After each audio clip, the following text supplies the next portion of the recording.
with your hosts, Andrew Romanella. I don't think I'm good enough in this spot based on my own personal mental health, so I can't continue. The first problem is with the owner of the Carolina Panthers, okay? You're an idiot. Seriously, you're an idiot.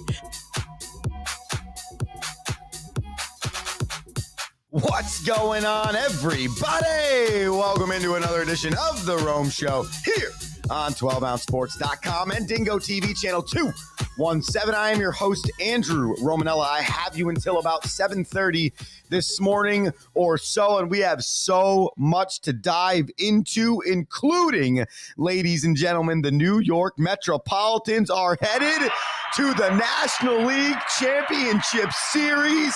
Let's go Mets. A big victory yesterday in Queens, thanks in part to Francisco Lindor, which we will show you in a moment. We will talk about the Yankees. They got a victory in Kansas City, one win away from the NLCS. Other baseball games in action, as well as your preview for Thursday night football tonight. And the New York Metropolitans have made a change at the head coaching position. Robert Saleh has been fired, no longer calling the shots for the Metropolitans. So much on the sports docket today, and we didn't even mention that the National Hockey League started officially this week as well. So it's the Rome Show. It's 12ouncesports.com, Dingo TV channel 217. The social media is the Rome Show 1. That's the Rome Show and the number 1 wherever you get your social media. If you miss any part of the show, the podcast available wherever you get your podcasts, as well as Dingo TV 217 at noon. Without further ado, I need you to see what got me so fired up last night, what got Mets fans so excited last night, and what swing sent the New York Metropolitans into the National League Championship Series. Here is Francisco Lindor, absolutely being the most valuable player in Major League Baseball. He knew it, but watch, he just, no bat flip, nothing. Just ho-hum, no big deal. That is such a big swing. And Francisco Lindor, with the bases loaded and one out in the 6th inning, hits a grand slam. And that is all the Mets needed in this baseball game to knock out the National League East champion Philadelphia Phillies. And I have to tell everybody, okay, everybody, as a Mets fan, okay, it has been a long road. There have not been a lot of these moments. This is the first time since 2015 that the New York Metropolitans are in the National League Championship Series. Only 2 times in my lifetime have I seen the New York Metropolitans in the World Series. Only 3 times have I seen, or maybe 4, have I seen this happen, where they win the division series and head to the National League Championship Series. This is a few and a far between type thing for a Mets fan. And when Steve Cohen took over ownership of the Metropolitans from the Wilpons and pretty much vouched to be a better version of George Steinbrenner for the Yankees in the 70s, 80s, 90s, and 2000s, you as a Mets fan couldn't not get excited. And then the first move he makes is Francisco Lindor. And I think it was a 50-50 feel for Mets fans. Whether or not they loved him, they hated him, whether they thought it was worth the money, it wasn't worth the money. And the fact of the matter is, in 2 of the first 4 years of the contract that Lindor signed have not been up to par with his standards or the standards of what the fans thought he would live to with the contract that the Mets gave him. His first year in a Mets uniform, he hit .230 with 73 runs scored, 20 homers, and 63 RBIs. He bounced back in that 2022 season, clearly swinging the bat better, going 270, 26 homers, and 107 RBIs. So that is the Francisco Lindor we have really come to know. Then in his third year, 254, 31 and 98. And then this year, 273, 33 and 91. But what was so impressive about this year was how bad he started. Through the first 6.5 weeks of the season, 7 weeks of the season, Francisco Lindor was one of the worst players on the team and definitely in the National League. And he calls a players-only meeting, flips his play around, and the Mets are 65-40 since June 1st. The other thing I want to say before we move on to the Yankees is in his last year in Cleveland, it was COVID, so he played all 60 games there. The year before that, he played 143. The 3 years prior to that, he averaged 158.5 games started. Okay? So outside of the 2021 season for the New York Metropolitans, when you look at Francisco Lindor's entirety of his career, 2021, where he was dealing with injury, is really actually the outlier. But the consistency in this man's career is there. Just so everybody's aware, 5 times in Francisco Lindor's career, he broke into the league in 2015. 5 times in the last 10 years, Francisco Lindor has hit more than 30 home runs, 7 times in that same span, he's hit 20 or more. So he is clearly going to be a consistent player. In his career, 7 seasons have finished with a 270 batting average or higher. That is very good.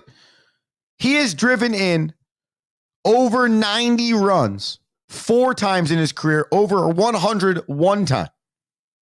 And in each of the last 4 years has driven in 95, and each of the last 3 years has driven in 91 or more runs. That is a consistent baseball player. And so what happened for Mets fans is they got the worst year of Francisco Lindor's career the first year he was a New York Metropolitan. So sometimes I think it's even hard for Mets fans to believe when he does things or he plays well or you're waiting for this thing to turn. I've talked about it multitudes of times. So good for Francisco Lindor. Good for Steve Cohen knowing, what was that? 5 years ago now, we all, he might buy the team. The Wilpons might be out. He buys the team. Lindor's the best player on the market that offseason. He goes and what people believed overpays, and bam, 4 years later, short 4 years, the New York Metropolitans are in the National League Championship Series. And that is exciting stuff. The Rome Show, 12ouncesports.com. It's exciting when you reach out to us. Instagram, X, social media, The Rome Show 1. You can comment live on the show. We can put it up on the television screen. All of that good stuff available for the people. Okay, this is what happened in the New York Yankees game yesterday, which was tied 2-2, I believe, in the 7th.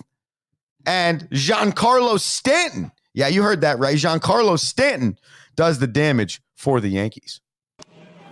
High fly ball, deep left field. Back goes Melendez. Forget about it. It's gone.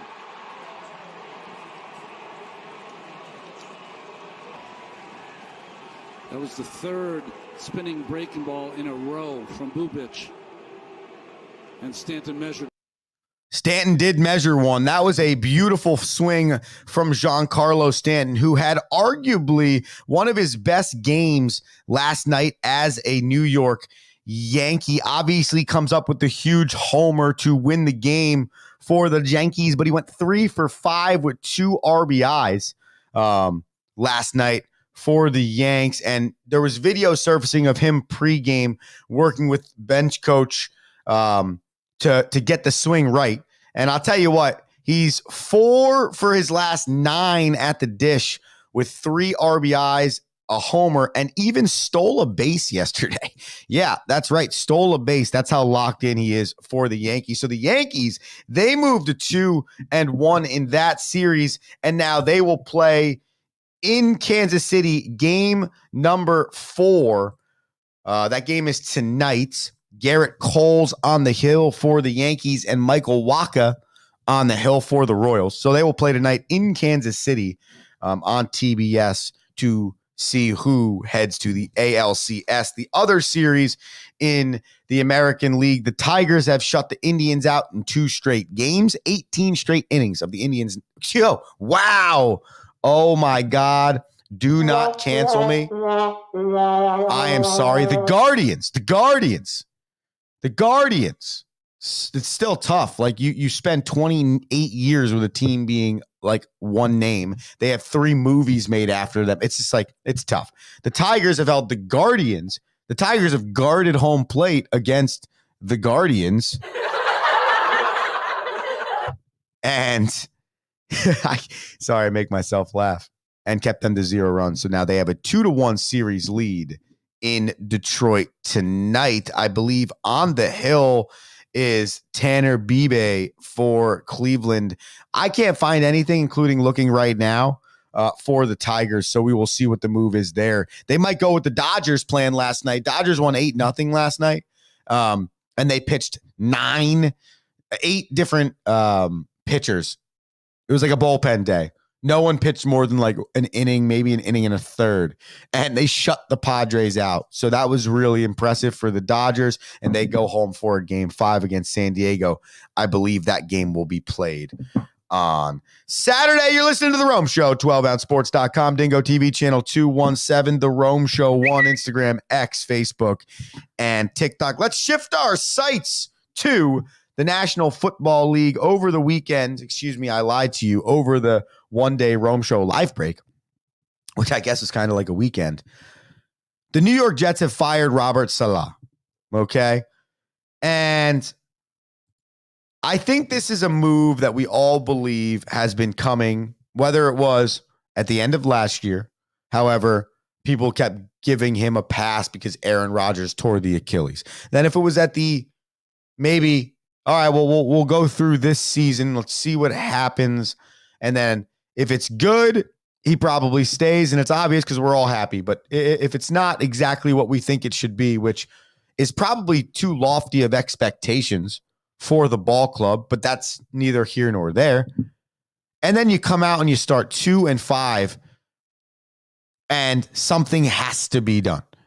And that something was done 2 days ago by the Johnson family, and the New York Jets are now in the process of resetting their season, getting behind Ulrich. I forget what his first name is, the linebackers coach, and trying to figure out how they can turn this thing around. I think sometimes it all just doesn't work, okay?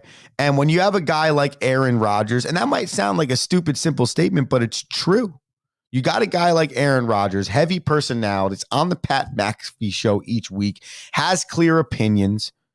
And then you have his guys, right, that he can't go out and write a contract up and sign certain players. He can't go out and technically make the phone call to get an offensive coordinator here. But it's pretty obvious that things that Aaron thought would benefit his situation happened in New York. Okay. And now you got this guy in Robert Saleh that's running the squad, but there's really no running the squad. It's less of a dictatorship, which, as much as people don't like to hear it, that's kind of what coaching is, right? The buck stops here. Yeah, well, that's exactly right. At the end of the day, the guy whose name says HC makes the rules, right? That's the facts. So you needed that guy. If so, not the strongest personality, if maybe not the first guy that's going to hold the best player on the team accountable, but as a guy that is willing to hold some type of accountability line or standard. If it's a guy that's willing to do or show things that can show his team that he is the guy that can lead them to victory. As much as people don't want to believe that coaching matters in professional sports, if there is one sport where you obviously live every time you watch the sport, see what coaching matters, it is the National Football League. There's no doubt about it.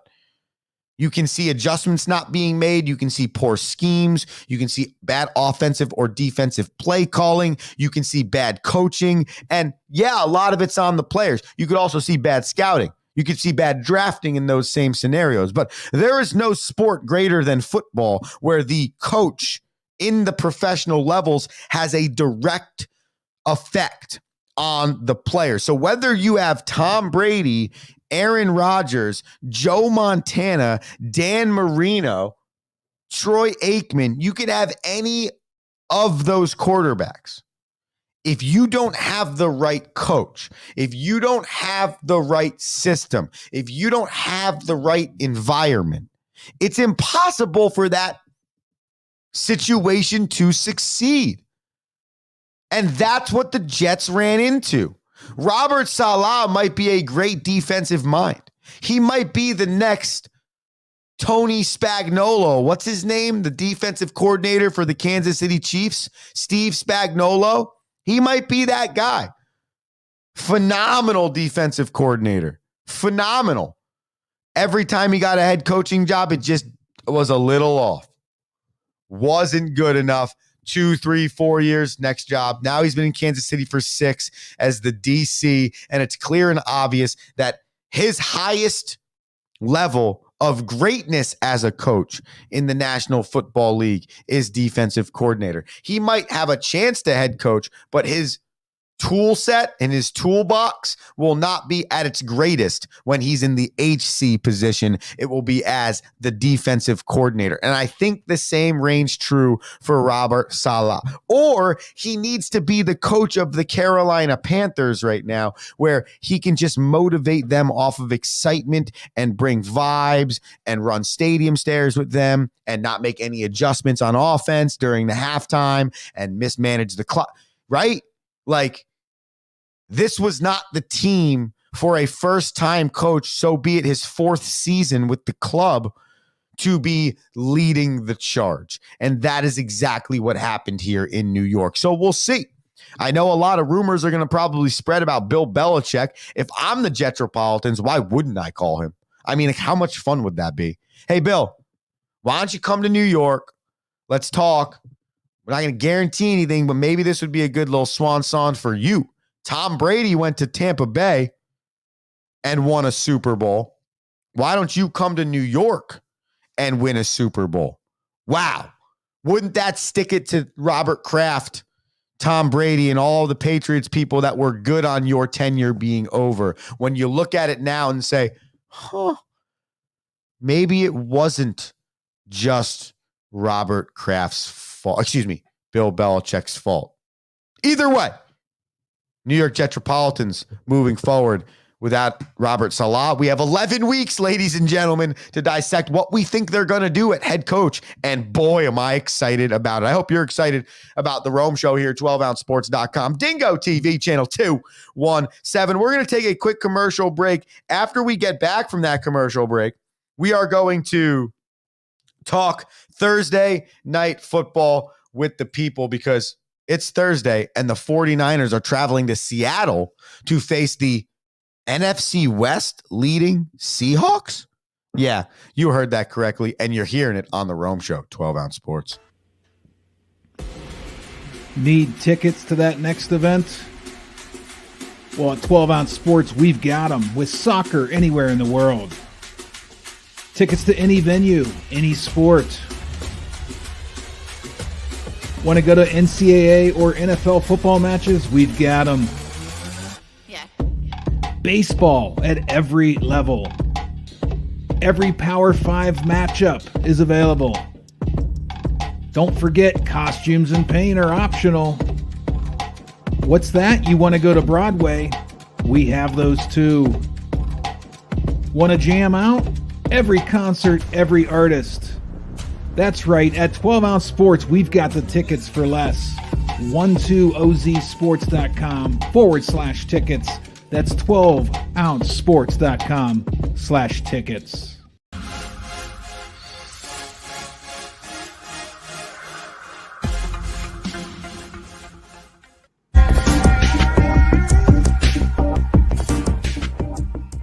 Welcome to MyBookie. You're ready to create an account and start making money, and we're here to help. And remember, you can get a bonus of up to $1,000 on your first deposit. Now you're ready to bet. Just go to mybookie.ag, visit the sportsbook, click on your bet, and input the amount you want to risk or win in the bet slip. Yes, it's that easy.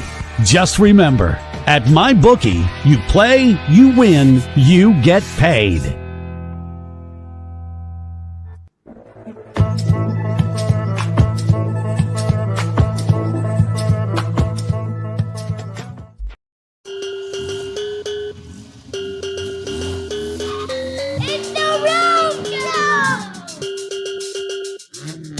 Yeah, the Rome Show, 12ouncesports.com, Dingo TV, channel 217. Andrew Romanella, we got like 10 minutes. We're going to talk some Thursday night football. Get us on social media, the Rome Show 1, Instagram, X, Facebook, TikTok. Love hearing from the people. You can comment live on the show, YouTube. It'll come up. I can put it on the screen over here. And bam, I will slide across a banner question right now. I will do my best to write this question out while I speak to you. Okay. Who do you think wins Thursday night football in Seattle, tonight? ? Write us in. All right. You got 10 minutes, people out there listening. I got the Twitter up right now. And I got, obviously the show's up because I just wrote that live for the people. There it is on the bottom. Okay. Who do you think wins Thursday night football tonight? Okay. I will let you know what Vegas thinks. Vegas thinks that San Francisco is going to go on the road to Seattle. Not an insane road trip from the standpoint of travel, but a road trip that is always difficult. And so Vegas has the 49ers favored by 3.5 points. They have the total in this game at 49.5. So they must not think that many people are going to be playing defense in this football game today. So I feel that the reason that number is on the road favorite who has a worse record is because the New York Football Giants, at the record of 1-3, flew across the country last week and defeated the Seattle Seahawks 29-20. On top of that, the Seattle Seahawks have lost 2 straight football contests. Okay. Against the Giants, they gave up 29 points. And against the Lions, they gave up 29 points. So I picked up the Seattle Seahawks defense after the second week of the season when they beat the Pats 23-20. And I got a really good kickback against my own Miami Dolphins in week number 3. And then after that, it went south. And I truly believe it is my fault because now I've since dropped them from my fantasy team. And now watch, they will come out against the 49ers tonight and probably hold them to 17 points on a Thursday. Watch, guaranteed. If there's something you should put your bananas on now, teaser alert, total points. I'll tell you that in a moment as to why. But I believe that's why this line is there, because the Seahawks defense in the last 2 weeks has averaged giving up 29 points, and a team from New York who's significantly worse on all aspects of the football game came across the country and beat them last week. So that does give you some pause in believing whether or not the Seahawks are good enough. The Niners are good enough to, the Seahawks are good enough, to hold the Niners off. But then we go back to the Niners last week, and they scored 0 points in the second half against the Arizona Cardinals. And so you then say to yourself, what is going on there? Because I'm sorry, I don't believe that Christian McCaffrey is such a difference that you almost don't even look like a contender of a football team offensively when you don't have Christian McCaffrey. You have spurts of it because Ayuk's good, Jameson's good, Kittle's good, the dude Mason running the rock is good. Like, you have a good offense, but Christian McCaffrey makes you a great offense. So if you don't have as we just talked about earlier, the ability to make adjustments at halftime, the ability to do something at multiple aspects of the game. Can we run the rock? Can we throw the rock? Can we win defensively? Can we play great special teams? Like the 49ers for the last 6 years under Kyle Shanahan have been really good offensively with 7 different quarterbacks, because that started with Jimmy Garoppolo and the injury spree of Jimmy Garoppolo, but always kept a consistent defense. And never have I ever seen them get blanked in a full half of football, especially on the back end of the game when they are leading. So something's clearly not right in San Francisco. So you have to put these two things together, right? You have a Seahawks team coming off of 2 straight losses, one against the Detroit Lions, which I believe is a good loss. It was a competitive game. They just couldn't play defense. And I lied, by the way. They gave up 42 points in that Lions game. They scored 29. They gave up 42. Okay. So they're essentially averaging 35.5 points given up over the last 2 games. And then you look at the 49ers, and they've lost 3 of their last 4. They lost to the Vikings, they lost to the Rams, and they lost to the Cardinals. Those are not good teams. The Vikings are. The Rams are not, nor are the Cardinals. And I'm not saying that they're atrocious teams, but they are not the best teams in the National Football League. And if you are a Super Bowl contender, you should be beating those teams. So there's something off in San Francisco. And I'm not going to say, is it the Brock Purdy thing? Because I think Brock Purdy's a pretty good quarterback. I just don't know if the Niners put too much stock in the weaponry when we've all known for the entirety of Christian McCaffrey's career, he has been injury prone. That's just a fact. Right now, Brock Purdy has thrown for 1,374. He's completing nearly 66% of his passes. He's thrown for 6 TDs and 4 interceptions. Those are not spectacular numbers. Jordan Mason is running the rock, but the other problem then becomes the pass catching out of the backfield is what Christian McCaffrey brings you. And the leading catch grabber out of the backfield is Kyle Jurskits, or however you say his last name, with 77 yards. So you can put Deebo Samuel back there all you want. He's carried the ball 15 times all year, not enough of a run threat. You don't have the pass catching ability of Jordan Mason anymore. And then it makes it a little bit more noticeable when you bring another back in. So now they're using Deebo Samuel as their pass catching back to a degree as well. It just doesn't make the offense work the same. So that's my rundown on both ball clubs. Okay. The 49ers defense playing okay football. In the losses, they gave up 23, 27, and 24. So not getting torched. So putting all of that together, okay, looking at the total number, okay, we will give you our daily bananas, which is our pick for Thursday Night Football, which is how we are going to finish the Jerome Show on a Thursday.